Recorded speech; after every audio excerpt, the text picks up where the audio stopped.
Alright, and welcome to a very special edition of the results, happening thousands of miles from my normal recording location.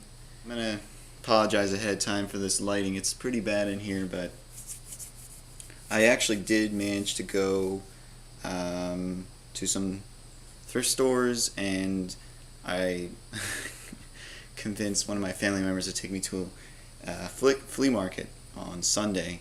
So I was able to find some pretty cool stuff, and I did actually order some things online before I left and had them sent to this address so that I could then take them back with me, because I didn't want them being held at the post office, or they should follow my request at home now, but whatever. So I saw these deals online. They were just too good to be true. There was no picture. It was all comes complete in really good condition, has mail, etc. I bought 2 games from this person, and yeah, they are in like immaculate condition. And one of them I actually already had, but for the price, I figured, maybe I could then not cover the cost of my other purchase. So I got it. I was surprised, but this is like not only like much better than my version, but it comes with like a poster and a registration card that came with the game. So I mean, this might have been a personal collection item, or maybe he was a collector himself. But I'm not going to be hanging this on my wall. But I always love these posters, and I like showing them off to you guys. It looks orange, but it could be red. It could be Michelangelo or Raphael. It's probably Mike, though. And so that's Hyperstone, Sunset Riders on the bottom, and this is Montana Max from Tiny Toons, so I guess it's Buster. So I can sell my copy and keep this one. It's much. I mean, my copy, I have the mail and everything, but I don't have these posters, and there's maybe a little bit of wear, but this was just in immaculate condition. The other game I bought, I think I might have told you, but I was thinking about piecing this together separately, but again, I saw this seller had it in immaculate condition, so I just bought it all together. And that was, the Hyperstone Heist was basically $16, and this game was $16 as well. And I've seen this game, Alicia Dragoon, go for sometimes $35, $40 in really good condition and complete. And if you don't know this game, it's like a platforming game where you have a bunch of sidekick dragons that can fire at enemies, and you go through some really interesting kind of fantasy-based levels, and you upgrade yourself as well as your dragon. And I mean, it's a pretty simple game. What I really like about it is I didn't even know until I actually got the game. Silly me, but I should have realized. Basically, this game was made by the same people who made Thexter Game Arts. Eventually they would have made the Smash Brothers Brawl game. But yeah, the character fires a stream of lightning bolts that automatically home onto enemies, and it's very similar to the mechanic used in the Thexter's game, except Thexter and Firehawk, the sequel. In that game, you pilot a mech suit that can transform into a jet. So totally different genre of. But anyways, the third game I bought, different person, was Earthworm Jim, and I mean, this game should be more common. I just don't go to flea markets that often, and I never see it at yard sales for Sega. I've gotten it for the Super Nintendo, and I've only seen it once on the Super Nintendo, to be honest. But I'm tired of not getting Genesis games, so I bought this game. I gave in, and unfortunately, I bought this on eBay. The seller was a little dishonest with the picture. I kind of removed them for now, but they were like these video rental store stickers on the edge of the cart, which shouldn't be a problem. The main reason I wanted it was because it had the cool Earthworm Jim poster, because I wanted this, and I figured, I don't know if I'd ever find it out in the wild, but I love this game. So I'm going to be hanging that up on my wall to get back to my place. Yeah, the guy said that everything else was in good condition. Even I mean, he didn't even say it, but it includes the special Earthworm Jim registration card. It's just little collector perks like that are nice. The mail's in shit shape, like the cover's falling off. It's like wrinkled. But I emailed him and he told me before the sale, and he told me that the mail was in bad condition, like it was torn. But then when I got it, like it totally, basically the picture he had up there was completely different. He had the game cartridge and the case, and there were no stickers on the cartridge, and the case, you probably won't be able to see this, but basically there's some fading of color on the case near the spine in the upper left corner here. And when I was cleaning this, I removed the case art, and actually I noticed that there's some sort of liquid damage, water damage. I don't know what he soaked it in, but it managed to make the colors run. And so I emailed the guy, and that's currently up for case open. But I don't know. I don't want to return the game because I want the poster, and I'm afraid if I return it, I might not get anything back. So I emailed the guy, and I said, could you at least give me $3? And he's like making it like sound like he doesn't know what the condition of the game he sent me. So I don't know. Whatever. Let's move on. So I went to a flea market on Sunday. You know, looking around, I actually got there just before 8, and everybody was already set up, and the place was pretty much popping, like tons of people, which is surprising to me because the flea markets I've been to in California, they were ready to go like at a little later on the day.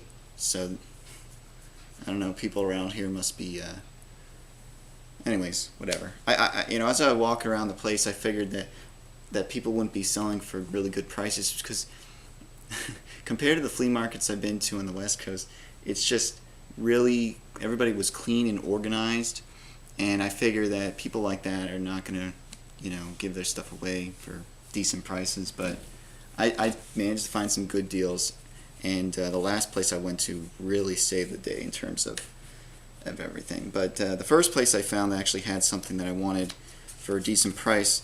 A guy had a bunch of games out, but they were close to pretty much eBay prices.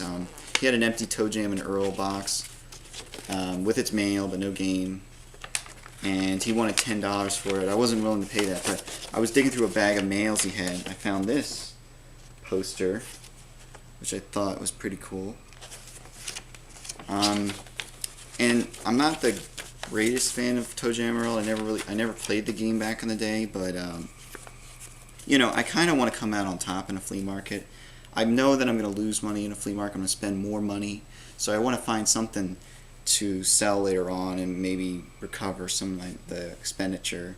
And I found this too, which is pretty damn awesome considering how I just wanted I just bought the Earthworm Jim game for Genesis to get the poster, but pretty much all the Earthworm Jim ports have a poster like this. Game Boy, Super Nintendo, and Earthworm Jim 2, they have a poster included with the Super Nintendo and the Genesis. I don't know about if there are other ports of that game, except for Game Boy Advance, but I don't know if that one even had a poster. So anyways, I also picked up some of the inserts for Sega games, like this one. I think I've seen this one in like Sonic and Knuckles or some 32X games, so I might maybe slip that in mine, one of them. And this one, which I think Alicia Dragoon had. So anyways, the guy wanted like $10 for the full bag, and I offered him $2 for these, and he took it. So pretty good deal, I think. I found one dealer who was selling like a bunch of really cool stuff. This like really good stuff, especially for like Sega CD, Saturn, and Genesis. So he had a game there. It's a shmup game called Whip Rush, and the last time I saw that game was over a year ago at La Play and Trade, actually in Pennsylvania. And it was $8, and it wasn't in the best condition, and I regretted leaving it there because I think the game has at least tripled in price since then. Like I think now it's worth around $25, $30 complete. I mean, that game didn't even have its mail, but I would have, taken it if I knew how the price would rise. But, he was selling that game for 25, and I didn't really ask any questions. I just moved on, but he had some really, really good stuff. I did eventually come back to him, though. So anyways, the next place I ended up going to, I saw a kid digging through a box of games on a pretty much empty table, and the seller had just arrived and was unpacking his van. And I was talking to this kid, and he's like, "Oh yeah, this guy's here every week, and every time I come here, he has something new." And I'm seeing his van is just literally packed to the ceiling with stuff. He's like pulling it out like a Jenga puzzle, and it's everything from video games to audio cassettes to toys, etc. And he has like the table, and from the table's blocking me from actually getting to him, but I'm waiting patiently behind this table as he takes out box after box, and his prices were really good. He says like anything in the box, it's 3 for $5, or any one thing you want is $2. I was sitting there for a long time, and I did find some stuff. A lot of the stuff was kind of, common, bad condition, not so rare, or good games. I did find Mystic Defender, which I was thinking of getting, but the cart was so shitty. I should have just bought it and then waited till I get a better copy. But I ended up finding a Game Shark for Game Boy Color. This is the Game Shark Pro, and Separation Anxiety, and I was able to get them down to $2 for these two things. So, and I only really bought these just because, like I said, I wanted to cover anything that it might cost that I might find that day. So, yeah, the next dealer I went to, he was selling a bunch of like Nintendo games, and nothing really interesting. He did have Bubble Ghost for the Game Boy. I was thinking of getting, but all his Game Boy games he wanted $5 for some reason, like the original black and white ones. And I was going to get it, but it had like a huge chip out of the front cartridge. I did find Air Fortress, and the Nintendo games were $3 each. And this one was in really nice condition, the label and everything. And this, I was hoping to eventually find this game. And I didn't really. I paid $3 for this, and that's pretty much the cost, like what people would pay for online. So I just was like, you know what, I'll buy it now. I'm not gonna wait around to find this game. But it's actually made by the same people who made Kirby and all those other gambling games on the Super Nintendo and the Nintendo HAL Labs. So it's a very interesting game. So check it out. It's basically like a combination of shmup and Metroid, I guess. I mean, there's no backtracking from what I've played so far, but maybe it's like Cybernoid, kind of. There's a part where you kind of approach an air fortress and you have to fend off or fight off all the different attackers, and then you get to the air fortress and you go inside and then you navigate through the it's a 2D platform. It turns into from a 2D shmup to a 2D platformer, and then you fight some boss at the end and then destroy the core, and then you go on to the next air fortress. I think it's a pretty cool game, and definitely worth $3. So yep, found that one, happy about it. So checking out a bunch of places, went to one video game on the inside, and I should have known that I was going to get ripped off if I bought anything in there, but the guy was saying like everything in the store was rare, and was pretty funny. Like they did have Mystic Defender in there for $13, and I actually was at this flea market, I think last summer, when there was like this huge heat wave going around and there weren't even too many sellers outside, but I remember going inside this place and I think he sold this game for $8. Over a year later, he raised the price and it's still there. And I don't know how much business this guy makes. Eventually maybe somebody's going to buy his stuff, but nobody was buying anything when I was in there. So everybody left, including me. I was thinking to myself, I really wanted that Whip Rush. And there was a seller that was selling like a bunch of CDs for $2 each, and intermixed within them was some Dreamcast games. One of them was San Francisco Rush 2049, and this one was complete. So I said to myself, you know what? I know this game's worth around 20 bucks. So I might as well pick it up, sell it. Maybe I could get the guy down on Whip Rush, you know, from 25 to 20 or maybe 18. I don't know. I was really lucky. So I bought that for $2 and went back to the dealer. This last place I was going to that day.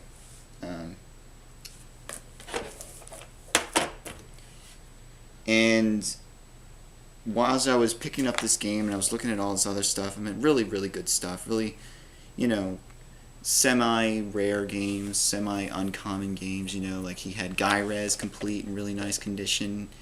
He had Arcus Odyssey on the Sega Saturn. He had Astall, Flink, Flink, what else did he have? I loved all his games. I mean, he had really similar taste to me. If these were his games and he wasn't like a seller or anything, his taste matched mine. He had some TurboGrafx games there, and I still need that controller for my TurboGrafx to get it all working, or complete set working. But I asked him if he had any controllers, and he unfortunately didn't. But as I'm going through his games, I hear him talking to either his friend or somebody else there, saying that he was actually moving to like Nashville. So it was pretty. I'm glad I was there at that time because I knew that then I could pretty much barter with him. And he said he had already had adjusted his price once that day. All the games had like little sticker prices on them. I already cleaned them up, so I removed that. This game was complete. Was really nice condition. What else did he have there was really good? Super Nintendo and Nintendo stuff. I really didn't notice anything interesting. He had a lot of nice PlayStation. Well, somewhat okay. He had a disc-only version of Legends 2 that he was selling for, I want to say $40. His prices were a little bit lower than eBay or about eBay. He had a Game Boy Light that I was wanting, but he wanted like $90 for it. And I was just sort of casually asking about the Game Boy and games. Right next to it, he had a nice copy of Kid Dracula for I think $40 as well. I really didn't want to bargain with that price. Guy-Rez was $40. I think Astall was $40 or $45. A lot of the games like that were high price. I really didn't want to add to my cart because I figured it might drive up the price. So I grabbed a couple of games that I like, and I think I'm missing one. I thought I grabbed something else, but I grabbed Whip Rush. It was $25. Fatal Rewind, which doesn't have its manual. I think there's supposed to even be a poster. That was labeled at $5. I noticed something weird too. These EA games, like the plastic ones, are like thinner and taller than normal games. So, let's see what I got. I got a Game Genie, that was labeled at $5. I got Body Harvest, which is a really awesome game. It's one of the first games I remember where you could just pretty much enter any vehicle. And made by the same people who made Grand Theft Auto, go figure. And a Game Genie. This was labeled for $3, and this was labeled at $5. And I think there was something else in my hands, but I can't remember what it is, and I don't have it, so either I put it down or I don't know. But anyways, this was $25, $30, $35, $38, $43 worth of stuff. And normally at that point, I'm kind of just tacking on things to maybe I'll give him a quote, and if he doesn't agree with it, I'll start taking away things I really didn't want.